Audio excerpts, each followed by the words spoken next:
कोरा में साट के उलाट के पलाट के तेरे पाला दहिया दूर हो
खाली देखो ही मौरिया हलूक हो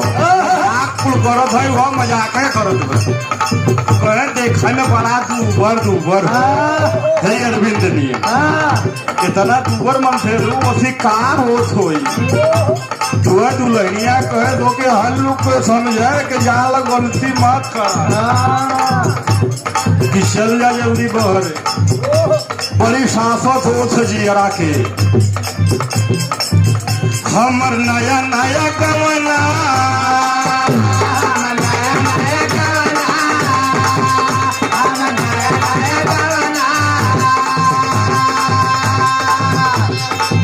नया तकिया बिछावना नया तकिया बिछावना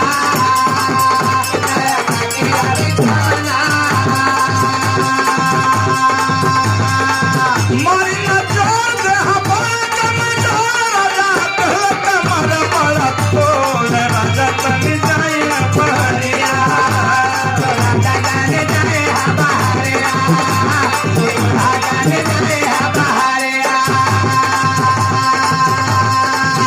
तनी जाई बहरिया छोड़ी दी होई गई घोर तनी जाई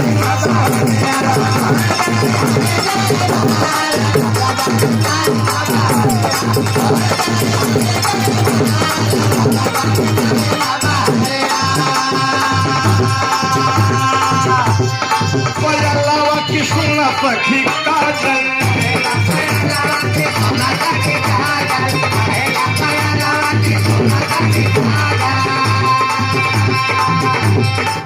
के भूखिया वाला जवानी तोहर माजा के भूखिया वाला जवानी तोहर माजा अरे लपैयावा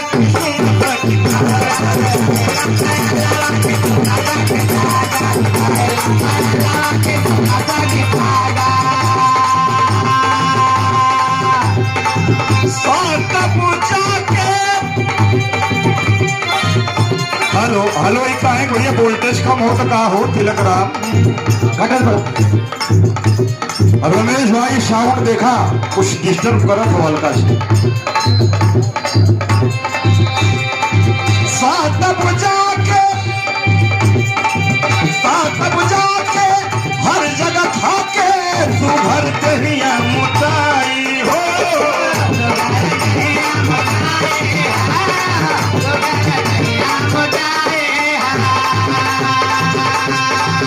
बलराम कुहार वाली आएगी रहलु तू सावर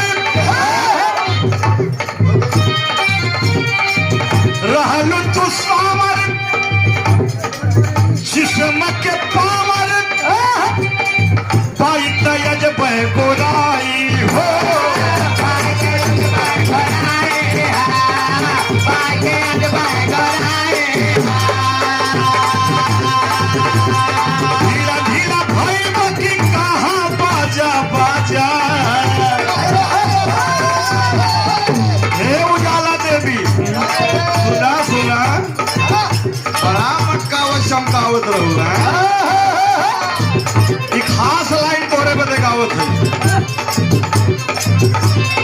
ढीला ढीला भइल बाकी कहाँ बाजा बाजल कहेला पहिलवा की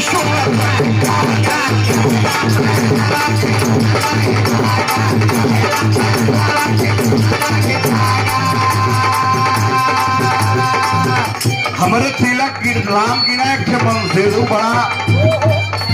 मेहरारू को प्रेमी मिली गौने दोगे बलराम आई कहियो महीना पे थी भयवा आई कि जब सुदेव सुवादा रखत जब वादा रखी के गाड़ी लेके बेचारा आई आ नहीं बते तो दुल्हा जवन कारण कर आई के रोवत बा ए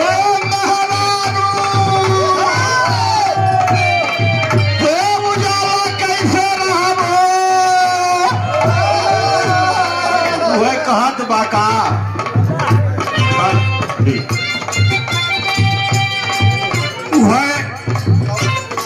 बेचारी कैसो कैसो तिलक राम नहीं हरे गई कुल पूछे लगी हाल चाल गाजिन पूछा बहुत बुराई बा कहना कि मतलब काम का हमसे ज्यादा ऊ रोवत रहे कहन के बतावत हो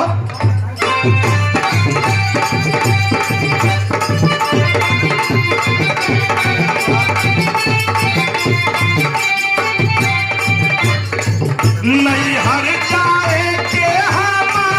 करने तैयारियां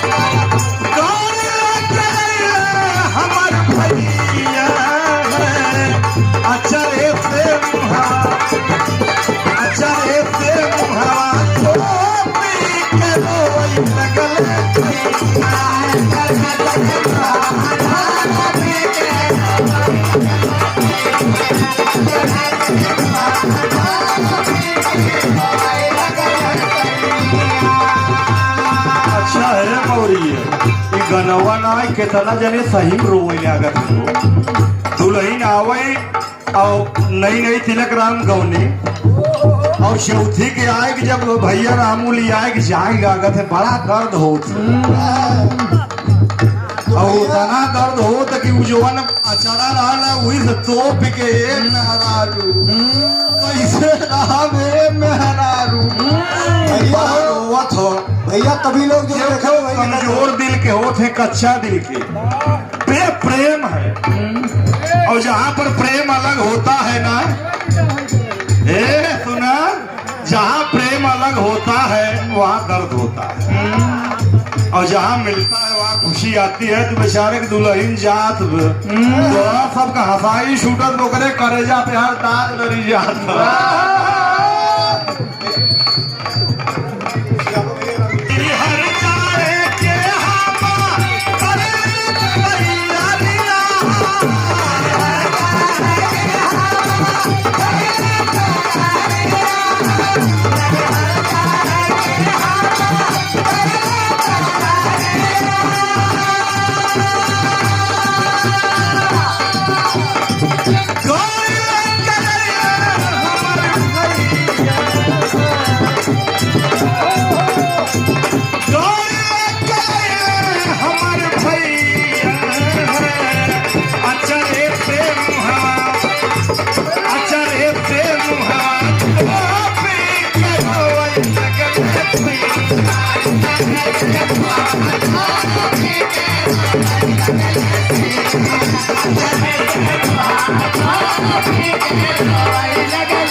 सूटकेस बहरे रखत बा पत्था ले जाएगा अंदर रखत अरविंद ना जाए के वो तो ना जाए दुल्हनिया कहे कुछ शर्म करा लिहाज करा गंगा वाले कुछ देखत है हाँ भैया हमारे दुआरे खड़ा भैया यार गाड़ी पे बैठ के हारन भैया सुदामा टीटी मारत है कि बहनिया अब आई कब आई कब आई लेकिन वो पट्टा धाई सूटकेस अंदर ले जाए दुल्हनिया बहरे लिया हुए सखी सऊर का बतावत हो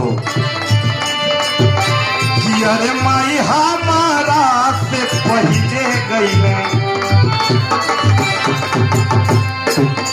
कि अरे माई अब हिले न गईले उन कर लाई का के अरे माई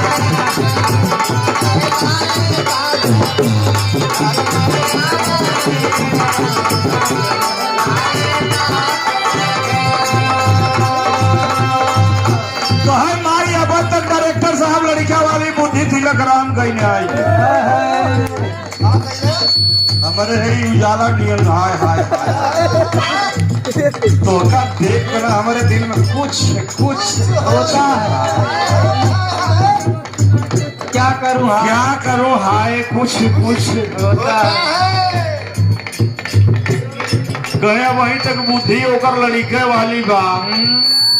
बियाहो 20-21 साल में हो तब तक जान लगी एकदम लड़के ही रहा थे मन कुल शर्मा नवा रहा थे समाज के सम्मानित आदरणीय बड़े भाई मोहनलाल मोहिले न कहिले वन कर भाई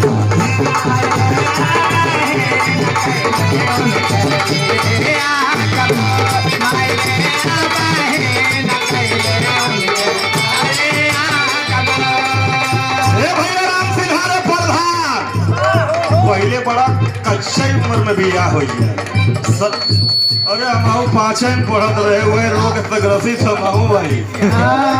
हमरे भी हम नौटंकी नाच होत रही हम बक्सा बजावत रहे अब काम थोड़े सोचत रहे बड़ा वही बिरहा गाय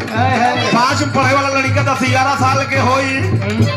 और पहले की जमन लड़का 10-11 साल के बलराम रहा बिना लंगोटा के जान स्नान कैले लेकिन बार सर्वाधुनिक युग आई भैया अब तो पैदा हो कुल जान जाता है हाँ 2 महीने में डायपर पहना दिए कि अरे माई हमारा से पहले गईले गैया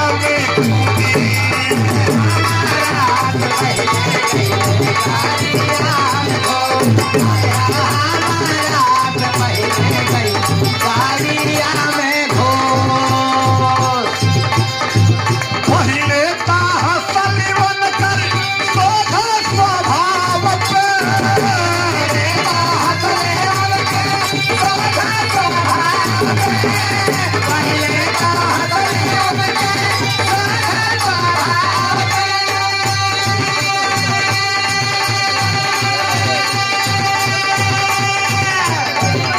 पहिले ताहसलीवन कर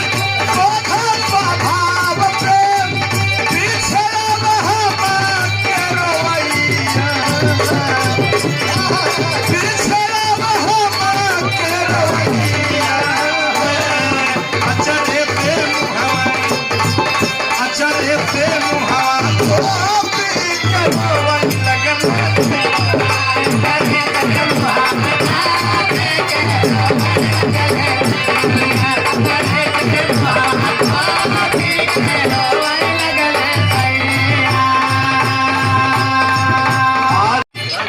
कौनो लड़की